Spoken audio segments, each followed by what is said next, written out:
Hello guys, in this video you will learn how to add a story and Snapchat from your gallery.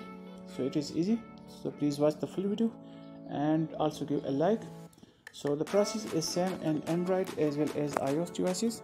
So first of all, when we open Snapchat, then simply swipe up from the bottom.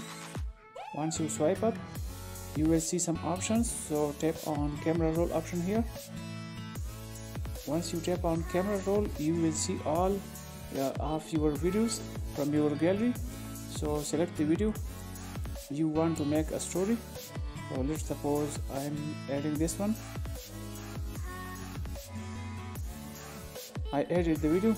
Now tap on the send button and the bottom right corner.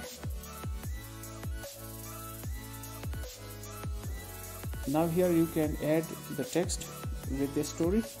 Let's suppose I am typing anything, and after that you can select here some options. Let's suppose my story and my story my friends only. So let's suppose I'm selecting my story friends only, and after that tap on send button and the bottom right corner.